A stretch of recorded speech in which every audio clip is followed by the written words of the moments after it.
आप एक बात बोल रहे थे कि during those years of school and college days and before your the transformation वाले 3 महीने some mistakes you were doing right, आप कुछ चीज़ें कर रही थी जो अल्टीमेटली काम नहीं कर रही थी. सो लाइक आम लोग भी, मुझे लगता है हम सब भी, like including me, everybody must be doing those mistakes. So what are some of the things जो हम जाने अनजाने, आपके हिसाब से 1 या 2 चीज़ें जो हम गलत कर जाते हैं right, in terms of healthy eating और अनहेल्दी ईटिंग?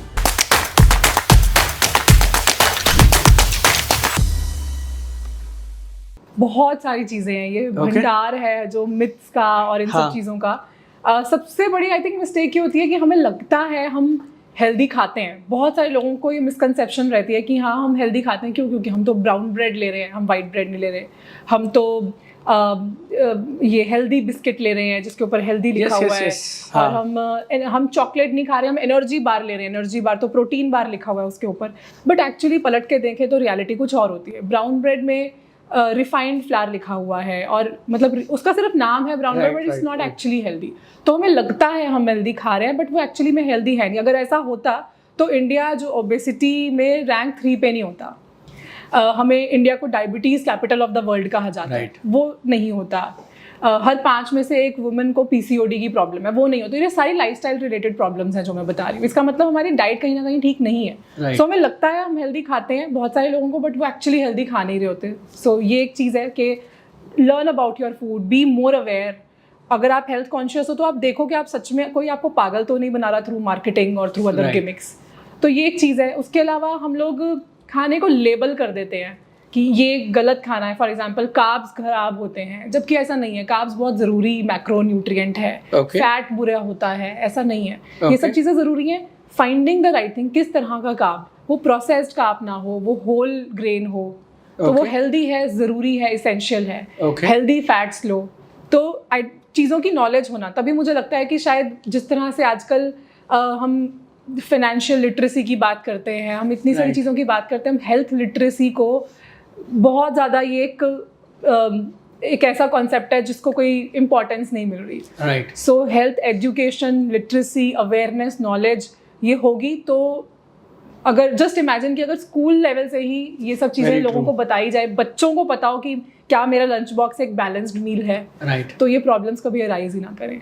सो ये सारी चैलेंजेस मुझे आए क्योंकि मुझे वो अवेयरनेस नहीं थी. और जब मैं आज देखती हूँ कि आजकल के बच्चों को, लोगों को वो अवेयरनेस ही नहीं है, वो हेल्थ कॉन्शियस होते हुए भी सही डिसीजंस नहीं ले पा रहे अपने लिए, तो I think that's something that needs to be changed. Like you just mentioned about good fat, or all fats are not bad. Yeah, some carbs are good, some are not bad. So like इसी बात से आगे बढ़ते हुए, like how do we check which is good, which is bad in terms of carbs or in terms of fats? So knowledge, मतलब अगर आपको awareness है तो पता होगा. जैसे अगर मैं फैट्स की बात करूँ तो सैचुरेटेड फैट या ट्रांस फैट, यानी कि जैसे ट्रांस फैट हो गया जिसमें जो फ्राइड फूड है वो ट्रांस फैट बन जाता है. Okay. और उसी तरह बेकरी आइटम्स में ट्रांस फैट है. बटर हो गया, रेड मीट हो गया, चीज़ हो गया, ये सब प्रोसेस्ड फैट है. ये सब हमारे लिए अच्छा नहीं है.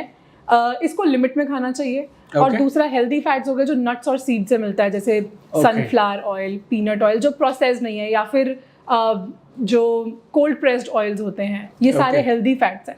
तो इसकी थोड़ी सी नॉलेज, मतलब हम थोड़ा सा भी इसके बारे में पढ़ लेंगे, समझ लेंगे, ऐसे लोगों को फॉलो कर लेंगे, थोड़ी अवेयरनेस होगी तो we will be able to make right decisions for ourselves. जिस भी चीज़ के ऊपर प्रोसेस्ड लिखा है, दैट मीन्स उसको केमिकल्स के थ्रू प्रोसेसिंग की गई है, उसके ऊपर वो सही नहीं है, तो उसको छोड़ दिया जाए. सो प्रोसेस इज, जितना ज़्यादा प्रोसेस्ड उतना ज़्यादा खराब, राइट ना? चाहे वो फैट्स की बात हो, चाहे वो कार्ब्स की बात हो. में भी प्रोसेस्ड कार्ब, ये जो मैदा और ये सारी चीज़ें, बेकरी, ये सब चीज़ें खराब हो गई. होल व्हीट, होल ग्रेन अगर हम ले रहे हैं वो उतना हेल्दी है. और एक ना डाइट में जब हम खाने की बात करते हैं तो एक बड़ा विलन माना जाता है शुगर. और शुगर हर जगह है, एवरीवेयर इट इज देयर. और जितनी शुगर उतना मज़ा भी आता है खाने में. And we all get that. जब हम डिसाइड कर लेते हैं ना कि अब मीठा नहीं खाएंगे, I don't know what is, you know better, like what happens inside our body, I don't know, but उतना ही ज़्यादा शुगर क्रेविंग भी होने लगता है. और अगर किसी दिन ना खाओ तो शाम तक, लाइक पर्सनली मेरे साथ ये हुआ है कि सुबह से मैं कंट्रोल करके रखा हुआ हूँ, और लेकिन रात को जाते जाते ना फिर वो 9, 9:30, 10 बजे के आसपास it cravings become so much that I eat something and जो पूरे दिन की मेहनत है वो बेकार हो जाती है. So what's your take on sugars craving खास तौर पे, like how do we handle it? Cravings in general अगर मैं बात करूं तो मुझे लगता है क्रेविंग्स ना हमारे मोबाइल नोटिफिकेशन की तरह होती हैं.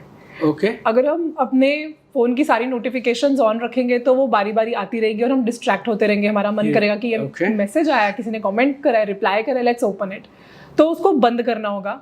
तो क्रेविंग्स के लिए this is what I personally do. मैं रखती नहीं हूँ घर में वो सब चीज़ें. वो out of sight out of mind ना होगा तो ना उसको खाने का मन करेगा. जब हमारे पास ऑप्शंस होती हैं, पता होता है ना फ्रिज में चॉकलेट पड़ी है तो उसको खाने का मन भी करता है. Okay. पड़ी नहीं होगी तो हमारे माइंड को पता है कि ऑप्शन ही नहीं है हमारे पास. तो पहली चीज तो यही कि उन नोटिफिकेशंस को बंद कर दिया जाए. Perfect. This example is very good. So craving is like mobile phone notification. Up to you, आप उसको ऑन रखते हो या ऑफ रखते हो. अगर आपके चारों तरफ ट्रिगर्स हैं, राइट, तो फिर आप चाहकर भी जैसे फोन उठा लेते हो वैसे ही शुगर खा लोगे. अब मेरे पास यहाँ पर कुछ पड़ा होगा, चिप्स पड़े होंगे तो मैं चिप्स खाऊंगी. मेरे यहाँ पे नट्स पड़े होंगे तो मैं नट्स खाऊंगी. राइट. It's pretty obvious. तो नट्स रखो ना, चिप्स मत रखो. राइट. मेरा एफर्ट बढ़ेगा चिप्स को ऑर्डर करने में. वहां पे मैं आलस करूंगी and I will not have it. Right. Most of the times I will not have it. अब बात करते हैं कि जब मेरे को सच में मन कर रहा है, लाइक अंदर से I know I am really craving for it, चाहे नहीं भी है, मैं फटाफट से मोबाइल खोल रही हूँ, ऑर्डर कर रही हूँ. वंस इन अ वाइल अगर ऐसा है तो that's fine. We are humans. हमें अपने आप को टॉर्चर करने की जरूरत नहीं है. मीठा खाने का इच्छा हो रही है, one life, go and have it. Right. But अगर ये इच्छा बार बार हो रही है, इसका मतलब मे बी कुछ कमी है हमारी बॉडी के अंदर, या हमारी बॉडी कुछ साइन दे रही है हमें कि जैसे अगर शुगर की क्रेविंग होती है तो हो सकता है हमारा ब्लड शुगर लेवल्स डाउन हो और इसलिए हमें वो खाने की क्रेविंग होती है. अगर हमें सॉल्टी चीज खाने का मन कर रहा है, दैट इसका मतलब ये हो सकता है कि हम हाइड्रेटेड नहीं है वेल. चॉकलेट खाने की क्रेविंग ज्यादा होती है बार बार तो हो सकता है कि मैग्नीशियम लेवल्स लो हों. अगर चीज फैटी फूड खाने की क्रेविंग होती है तो इसका मतलब हो सकता है कि ओमेगा 3 का लेवल्स डाउन हो.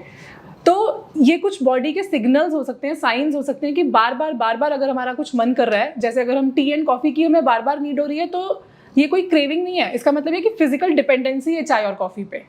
उसको हम रूट कॉज को समझें और उसको फिक्स करें. हो सकता है कि मैग्नीशियम और इन सब लेवल्स को ठीक करने से हमारी क्रेविंग्स भी ठीक हो जाएं. ओके. सो क्या हमें अगर कुछ